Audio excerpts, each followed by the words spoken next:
kahit na ika nga hindi narinig or pag narinig ito ng isang tao na ating pinag-uusapan, medyo hindi naman masakit doon sa kanyang kalooban at masakit sa kanyang tenga na yung merong kaakibat na pagpupuri sa kanya at mga magandang gawain. Yun yung mga karapat-dapat na gawin. At iwasan din yung mga bagay na kung saan yung lalo na kahit hindi pag-aayuno sa mga Muslim talagang binabawal yung pagsusugal, yung game of chance talagang binabawal yan kahit hindi buwan ng Ramadan. Pagnanakaw, panloloko, especially sa mga businessmen, marami po sa ating mga kamusliman nandiyan sa mga sidewalk at mga agriculture, mga kung saan-saan, mga fishing industry, agricultural industry, lahat po sa ating kabuhayan. Iwasan po natin yung manloko. Dahil kaya po tayo tinitrain sa loob ng buwan ng Ramadan upang ang mga bagay na natrain sa atin sa loob ng buwan ng Ramadan ay madala natin sa ibang mga buwan. Ayan, ganyan po ang buhay dapat ng isang Muslim. Yun din mga balakin na masama o yung magbalak tayo sa kapwa nating tao na masama, hindi rin po allowed yan. Tumingin sa masama, pumunta sa mga masamang lugar, masamang gawain, gumawa ng masama. Halimbawa, gumawa ng masama, ito ating kamay, talagang magaan niyang gumawa ng mga masama So pigilan po natin yun. Especially ito katulad nga itong ating dila, wala pong buto yan, madaling lumagtik yan, kumbaga sa salitang tausog, madaling lumagtik, madaling gumalaw. So, yun po, yung ating mata, iwasan tumingin sa mga masama. Ating tenga, iwasan makinig sa mga masama na hindi ka nais-nais. Lahat po, ibig sabihin, o in overall, yung ating personalidad dapat hubugin sa buwan ng Ramadan na ito sa pinakamainam na paghubog na maaari nating madala sa ibang mga buwan sa loob ng mga ibang sa isang taon na yan ng ating pamumuhay. So ganun po yung kagandahan ng pagte-train dito sa buwan ng Ramadan. Hindi lamang po ito a question of not eating or abstaining from food and drinks. No, hindi lamang po yun. Sa spiritual side noon ay talagang malalim ang pinag-uutos, ang gusto ng Allah na dapat tayo mahubog sa tamang paghubog ng isang tao bilang sumusuko, tumatalima at sumusunod sa katuruan ng dakilang tagapaglikha.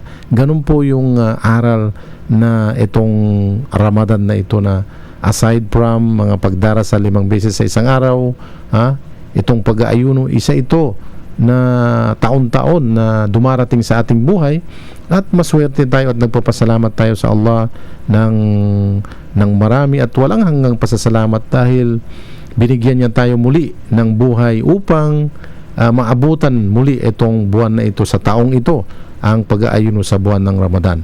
So mga kapatid, hintayin natin yung pinaka highlights ng buwan ng Ramadan, ang huling 10 araw ng buwan ng Ramadan, dahil dyan sa gabi, sa mga gabi ng huling 10 araw na yan, ay meron po special na binigay ang Allah subhanahu wa ta'ala, na kapag tayo ay nag-amal ibada or kapag tayo ay gumawa ng kabutihan, ito po ay equivalent to 83 years and 4 months.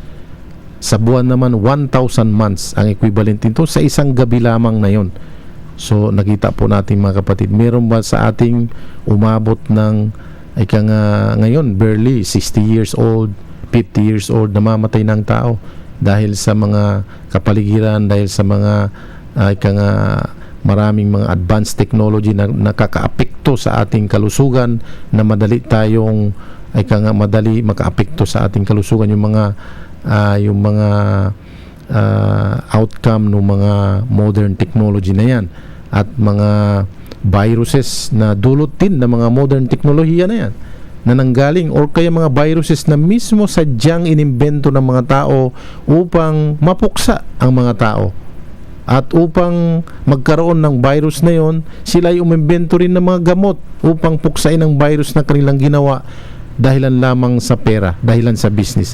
Ganon na po ang ikot ng mundo. Wala silang pakialam kung nakakapinsala sa sangkatauhan, sa tao. Wala silang pakialam kung nasaktan nila ang isang tao. dahil hindi nila alam yun na kanilang pananagutan sa dakilang tagapaglikha sa kabilang buhay.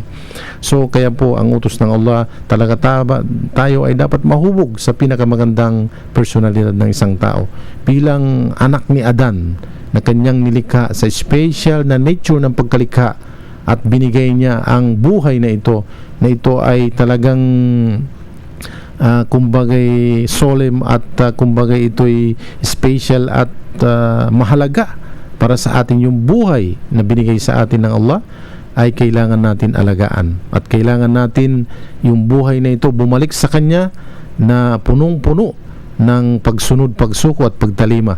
Itong ating kaha, itong ating katawan ay mabubulok lang po ito, pero dapat din natin ito alagaan habang yung buhay na yun nasa ating kaha pa ngayon, nasa ating katawan pa, yung ating katawan obligasyon natin alagaan.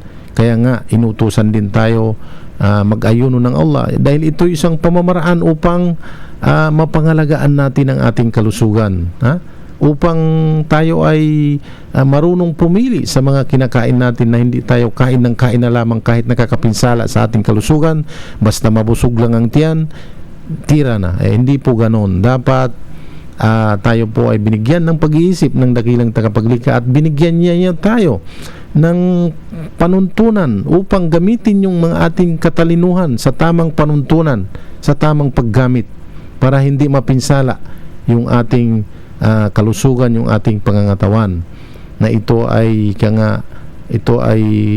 merong karapatan ang Allah subhanahu wa ta'ala sa atin muli